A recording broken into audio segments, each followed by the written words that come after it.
नमस्कार दोस्तों, life conclusion channel की इस ऑनलाइन प्रस्तुति में आपका स्वागत और अभिनंदन है। आज की इस डॉक्यूमेंट्री में हम बात करेंगे भारत के महान भौतिक एवं जीव विज्ञानी श्री जगदीश चंद्र बसु की। दोस्तों, जगदीश चंद्र बसु अपने समय के महान वैज्ञानिकों में से एक थे। वे ऐसे पहले भारतीय थे जिन्हें लंदन की रॉयल सोसाइटी से फेलोशिप प्राप्त हुई। मित्रों, आज हम इस महान वैज्ञानिक की महानता पर चर्चा करेंगे, तो आइए शुरू करते हैं आज की डॉक्यूमेंट्री। दोस्तों, जगदीश चंद्र बसु का जन्म 30 नवंबर 1858 में मोमिन सिंह नामक स्थान पर हुआ। यह जगह वर्तमान में बांग्लादेश में है। इनके पिता भगवान चंद्र बसु उप मैजिस्ट्रेट या कहें सहायक कमिश्नर थे। इनके साथ साथ ही वे ब्रह्म समाज से भी जुड़े हुए थे। दोस्तों, इनका परिवार मूलतः रारीखाल गांव से विक्रमपुर से आया था। बालक जगदीश चंद्र की प्रारंभिक शिक्षा गांव के ही एक बंगाली विद्यालय में हुई। इनके पिता चाहते थे कि उनका बेटा अंग्रेजी जानने से पहले अपनी मातृभाषा सीखे। एक जगह स्वयं जगदीश चंद्र बसु ने कहा है कि अंग्रेजी स्कूल में भेजना हैसियत की निशानी माना जाता था। मैं जिस बंगला विद्यालय में जाता, वहाँ पर मेरी दाईं तरफ मेरे पिता के मुस्लिम नौकर का बेटा बैठता था और मेरी बाईं ओर एक मछुआरे का बेटा।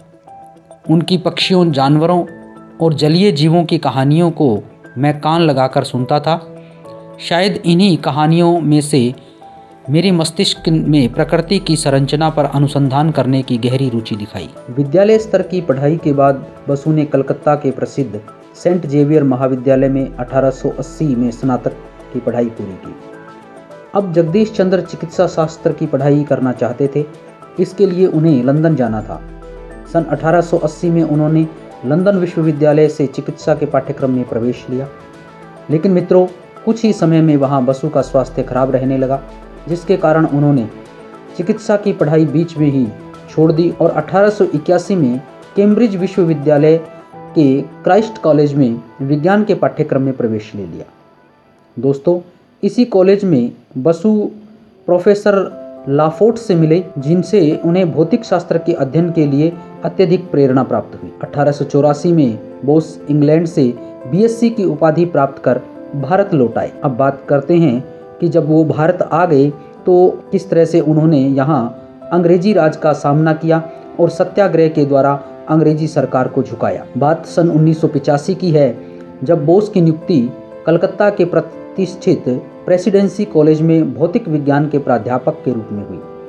परंतु दोस्तों, अंग्रेजों की भेदभाव की नीति यहाँ भी काम कर रही थी। अंग्रेजी अधिकारियों ने बसु की नियुक्ति में ही कई तरह के अड़ंगे लगाए, लेकिन जब श्री बसु ने बंगाल के शिक्षा संचालक को उनके नाम लिखा वाइसराय का पत्र दिखाया, तो शिक्षा संचालक एल्फ्रेड क्राफ्ट ने बसु का अपमान करते हुए कहा कि एक काला आदमी विज्ञान सिखाने के लायक नहीं होता। जब वाइसराय को बसु की नियुक्ति की सूचना नहीं मिली तो उन्होंने क्राफ्ट से पूछताछ की। इस तरह वाइसराय द्वारा पूछताछ करने पर डर के कारण क्राफ्ट ने बसु की नियुक्ति प्रेसिडेंसी कॉलेज में कर दी। लेकिन यहाँ पर भी इन्हें अंग्रेजी प्राध्यापकों की तुलना में 1/3 ही वेतन दिया जाता था, जिसके विरोध स्वरूप बसु ने वेतन लेने से मना कर दिया। दोस्तों, बसु ने सत्याग्रह के मार्ग को अपनाया। उन्होंने अपना अध्यापन कार्य जारी रखा, किंतु वेतन स्वीकार नहीं किया। मतलब दोस्तों, बसु अब बिना वेतन के ही कॉलेज में काम करते थे। यह सिलसिला 3 साल तक चलता रहा। इस दौरान उनके परिवार पर कर्ज का बोझ बढ़ता चला गया। घर की स्थिति बहुत खराब हो गई और इसी अवधि में 1887 में बसु का विवाह भी अबला नामक एक सुयोग्य कन्या से हो गया।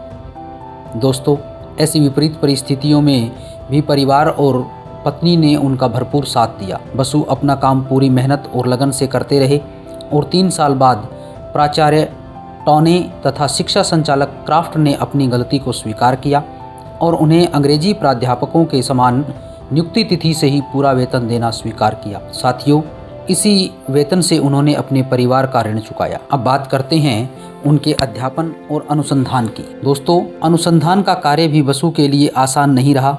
महाविद्यालय में उन्हें ऐसी कोई सुविधा प्राप्त नहीं थी जिससे अनुसंधान में सहायता मिल सके। इस समय की प्रसिद्ध रॉयल सोसाइटी का मानना था कि विज्ञान के क्षेत्र में मौलिक अनुसंधान ब्रिटिशों पर छोड़ दिया जाए और भारतीय वैज्ञानिक प्रायोगिक विषयों का अनुसंधान करें। ऐसी विकट स्थिति में भी बसु ने हार नहीं मानी और महाविद्यालय के मात्र 20 वर्ग फीट के कमरे में उन्होंने एक प्रयोगशाला बनाई। बसु के साथी प्राध्यापक भी उन पर तंज कसते और उन्हें हतोत्साहित करने का पूरा प्रयास करते। उनकी बातें सुनकर बसु दुगने उत्साह के साथ काम में लग जाते। दोस्तों, अपने 36वें जन्मदिन पर जगदीश चंद्र बसु ने यह दृढ़ संकल्प लिया कि इससे आगे की अपनी आयु अनुसंधान कार्य में ही बिताऊंगा। इस भीष्म प्रतिज्ञा का बसुदा ने जीवन भर पालन किया। बसु का आकर्षण अब विद्युत चुंबकीय तरंग की तरफ हुआ। बसु से पहले 1863 में मैक्सवेल नामक ब्रितानी वैज्ञानिक ने विद्युत चुंबकीय तरंग के अस्तित्व को गणित के आधार पर सिद्ध किया। दोस्तों, मैक्सवेल के बाद ओलिवर लॉग नामक ब्रिटिश वैज्ञानिक मैक्सवेल के अनुसंधान को आगे बढ़ाते रहे। जर्मन वैज्ञानिक हर्ट्ज ने यह सिद्ध किया कि तरंग को बिना तार के भी भेजा जा सकता है। 1894 में हर्ट्ज की मृत्यु के बाद लोज ने उनके अनुसंधान पर एक भाषण दिया। यह भाषण work of Hertz and some of his success नाम से प्रकाशित हुआ। दोस्तों, लोज के इसी भाषण रूपी पुस्तक को पढ़कर बसुदा भी इस विषय की ओर आकर्षित हुए और उन्हें अनुसंधान के रूप में इस विषय को चुना। जगदीश चंद्र बसु का अनुसंधान कार्य सतत चलता रहा। इस दौरान उन्होंने कई उपकरण बनाए। दोस्तों, जब उन्होंने अपने प्रयोग पाश्चात्य देशों के सामने प्रस्तुत किए तो पश्चिमी वैज्ञानिकों ने इसकी खोज और उपकरण देख आश्चर्य से अपने दांतों तले उंगली दबा ली। 1894 में बसु ने सूक्ष्म तरंगों की सहायता से दूर स्थित गन पाउडर को प्रज्वलित किया और एक घंटी भी बजा दी। मित्रों, बसु ने अपने किसी भी आविष्कार का कभी भी पेटेंट नहीं करवाया। एक अमेरिकी मित्र के आग्रह पर 1901 में उन्होंने अपना पहला पेटेंट करवाया, जो किसी भी भारतीय का पहला पेटेंट था, जो उन्हें 1904 में प्राप्त हुआ। बसु ने तरंगों पर अनुसंधान करते हुए कई अभिनव प्रयोग किए। 1895 में उन्होंने कलकत्ता के टाउन हॉल में यह प्रयोग सबके सामने किया। दोस्तों, इस संबंध में स्वयं बसु लिखते हैं, इस प्रयोग के समय lieutenant governor sir William Mackenzie मुख्य अतिथि थे। सभागृह में निर्माण किए गए तरंग उनके मोटे शरीर तथा 3 दीवारों से गुजरकर 75 फीट की दूरी पर स्थित एक कक्ष में पहुँचे और वहाँ उन्होंने 3 प्रकार के उत्पात किए। एक पिस्तौल से गोली उड़ी, एक तोप से गोला फेंका गया तथा बारूद के ढेर में चिंगारी छुआकर उसका विस्फोट हुआ। दुनिया के संभवतः इस पहले प्रयोग को देखकर लेफ्टिनेंट मैकेंजी बहुत खुश हुए और उन्होंने बसु के लिए 1000 रुपये का पारितोषिक घोषित किया। दोस्तों, 1896 में बसु इंग्लैंड गए, जहां लिवरपूल में ब्रिटिश एसोसिएशन की परिषद में बसु ने अपने अनुसंधान निबंध पढ़े। उनकी प्रस्तुति और प्रयोग इतने प्रभावशाली थे कि सभी ने उनकी प्रशंसा की।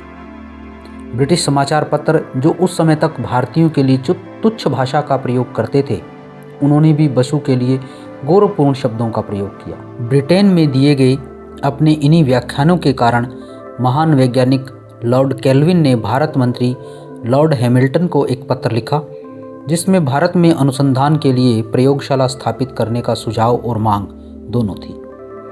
दोस्तों, इसी तरह का एक पत्र रॉयल इंस्टीट्यूट ने भी भारत मंत्री को लिखा।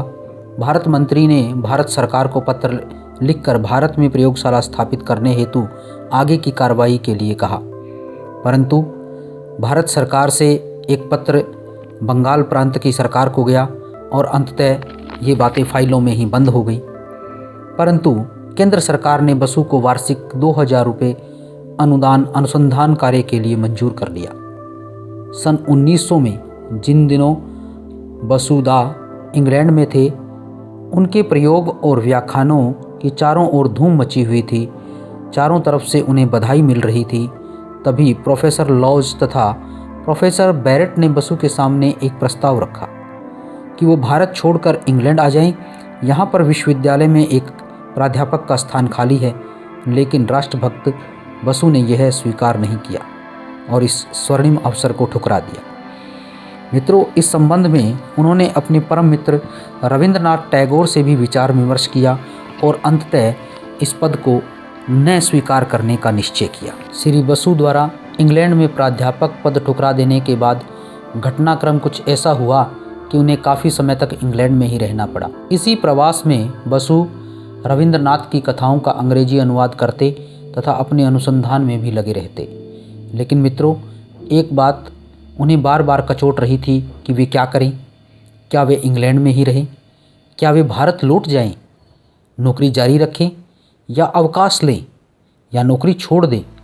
यदि नौकरी छोड़ देंगे तो पैसे कहाँ से आएंगे?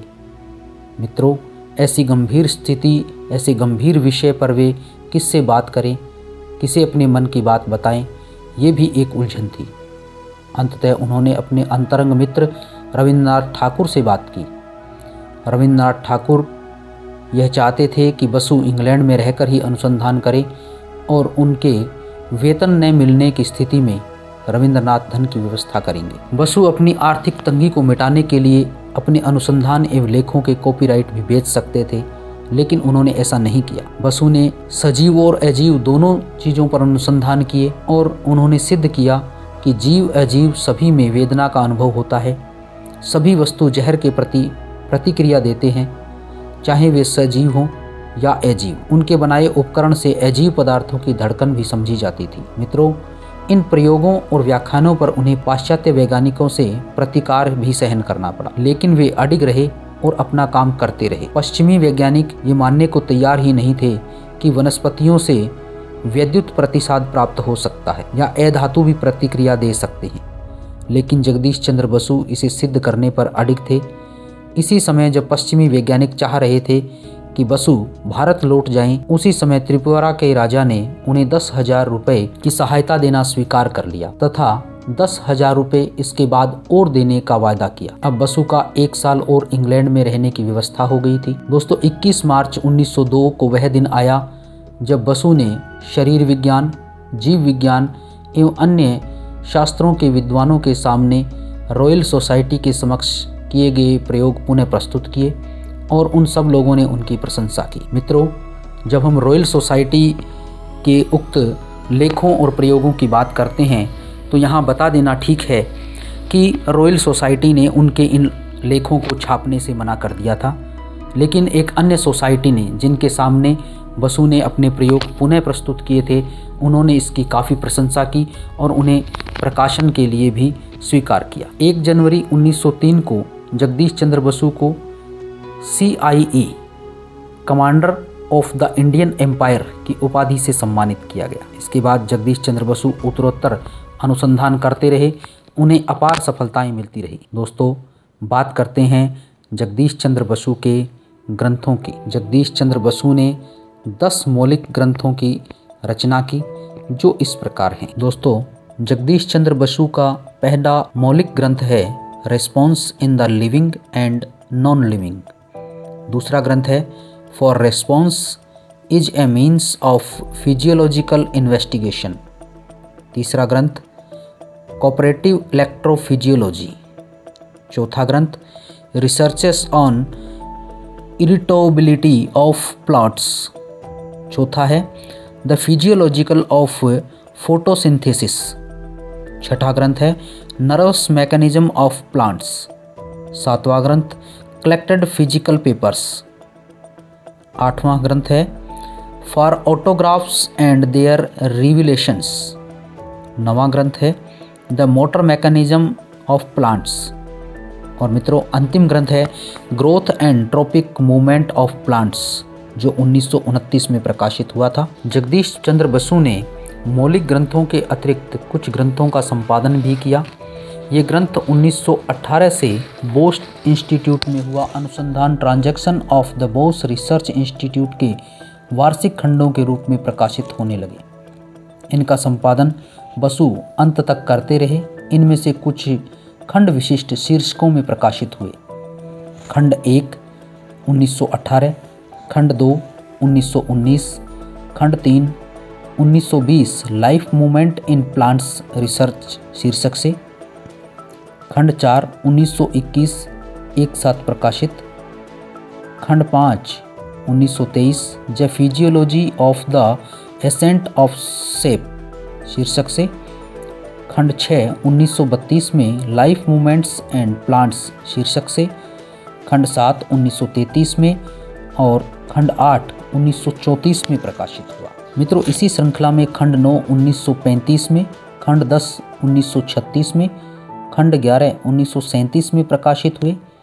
इसके अतिरिक्त उनके बांग्ला लेखों और भाषणों का एक संग्रह अव्यक्त नाम से 1921 में प्रकाशित हुआ। जगदीश चंद्र बसु का परिचय भगिनी निवेदिता से हुआ। इनके संबंध काफ़ी अच्छे रहे और ये लंबे समय तक एक दूसरे से मिलते रहे। अब बात करते हैं बसु को मिले सम्मान और पुरस्कारों की। सन 1915 में अवकाश ग्रहण के समय इन्हें एमरिट्स प्रोफेसर का सम्मान दिया गया और 1916 में बंगीय साहित्य परिषद के ये एक मत से अध्यक्ष चुने गए। 1927 में लाहौर में आयोजित इंडियन साइंस कांग्रेस के अध्यक्ष रहे और इसी समय इन्हें 8वीं बार यूरोप जाने का अवसर भी प्राप्त हुआ। 1931 में सियाजीराव गायकवाड़ पुरस्कार से सम्मानित किया गया और 1935 में प्रेसिडेंसी कॉलेज के संबंध के 50 वर्ष के उपलक्ष्य में छात्रों की ओर से इनका विशेष सम्मान किया गया। मित्रों, ऐसा महान वैज्ञानिक 23 नवंबर 1937 को गिरिडीह में इनका देहांत हो गया और इनका अंतिम संस्कार कोलकाता में किया गया। तो मित्रों, ये था जगदीश चंद्र बसु का लाइफ कंक्लूजन। इसी तरह के और बायोग्राफी सुनने, देखने और पढ़ने के लिए बने रहे लाइफ कंक्लूजन पर।